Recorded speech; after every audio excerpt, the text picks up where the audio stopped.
Hey, welcome back to Holistically Healthy TV. I'm your host, Jim Burdumy, and today I'm going to be bringing you another exercise that you can do, but this one's a little bit more advanced and you don't want to take this one too fast, so ease up into it and make sure that you clear the area before you do anything like this. And so all you're going to need is a Swiss ball, and right now I'm using a 55 centimeter Swiss ball, and what we're going to be doing today is kneeling on the Swiss ball, and this is great for core stabilization. You're gonna feel it in the quads, you might feel it in your hip flexors, and it's not something where you're gonna get off and you're gonna notice a burning sensation in your abdominal muscles, but it's amazing for core stabilization. Your core has to work tremendously to keep you on the ball, and you're gonna have to move around on the ball. And the reason I'm holding a stick is for any beginners out there that wanna try this exercise, that you might want to have something to hold on to. So whether you have a dowel rod, if you have a partner or a friend that you can do this exercise with, of course they can always,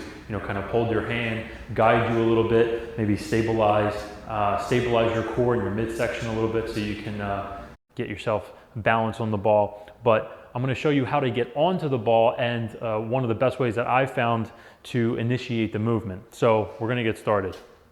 All right, so first, you want to have a properly inflated Swiss ball. If you have one that's really, has a lot of give to it, you're sinking into it, you push on it this way and all of a sudden it just completely collapses, that's not going to be good. You want to have a properly inflated Swiss ball, and I always recommend using an anti-burst stability ball. So an anti-burst, it's going to be made of higher grade material, sometimes PVC, but it's going to be a higher grade material, and you're going to just feel the difference when you go to sit on it. Even if you were to sit down on the Swiss ball, you notice it's not sinking down too much because it's a more durable ball. And also, if for some reason something is on the floor sharp, whether it's a little rock or a pebble or even a pin or even a children's toy or something like that, and it pops the ball, the anti-burst ball will leak slow as opposed to just having a tear in it and just ripping, and then if you're sitting on the ball or kneeling on the ball as we're about to do,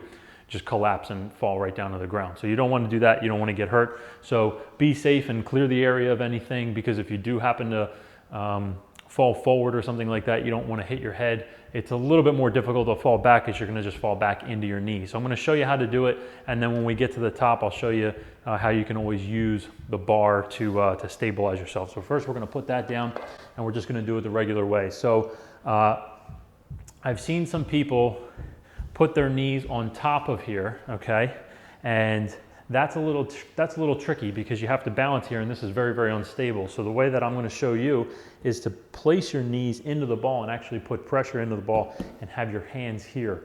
And so what you're going to do is you're going to roll forward, okay? Now it's going to take a little bit to get, but I've been doing this for quite a while. You're going to roll forward with both hands here and just try to get comfortable staying in this all four position with both on here. And I want you to try to move around a little bit, because when you're moving around on here, you can kind of get a sense of how much movement on the ball will push you in one direction or the other.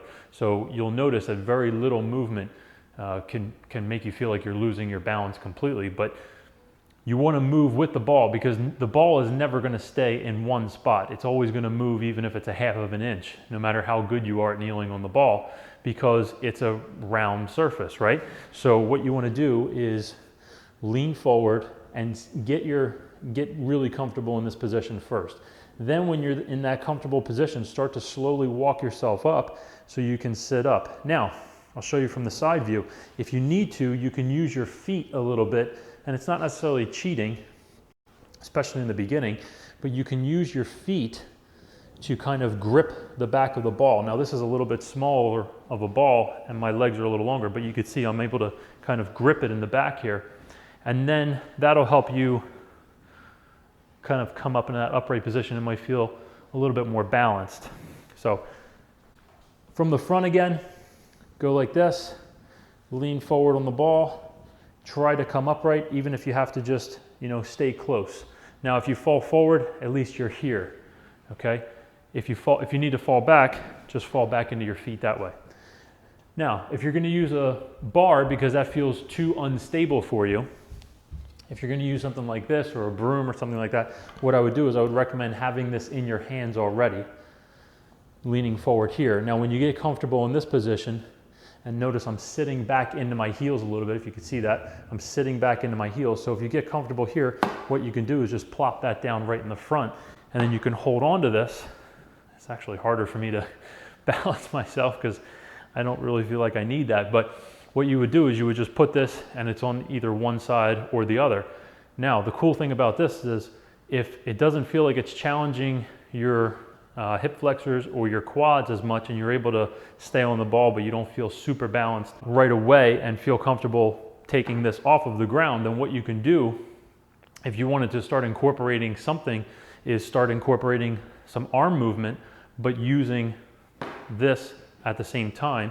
And then when you get more advanced, you can start doing things like this, okay? With just, very little weight, of course. You could start going overhead, okay? And just getting used to moving your upper body around on the ball while you're kneeling on the ball, and then just allowing yourself to come off of it. So that's the easiest way to also get off, is just to kind of roll back onto your feet. And this has many, many progressions to it.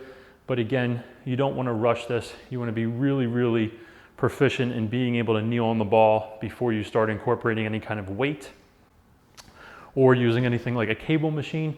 So that's why I recommend just starting off with a dowel rod, because very, very lightweight.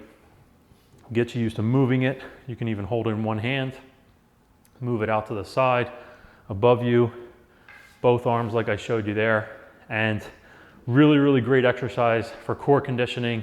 Also, it wakes your nervous system up and kind of gives you an indication of how much exercise you could be able to handle that day, depending on your energy levels and all your other lifestyle factors that hopefully you're managing. So I hope you like that. Give it a try. Again, make sure you have a nice, safe space. If this was helpful for you, please give it a thumbs up. Please subscribe to the channel below, and please share it with anybody that you think would benefit from this video as well. Keep watching, because together, you and I, we're getting healthier every day.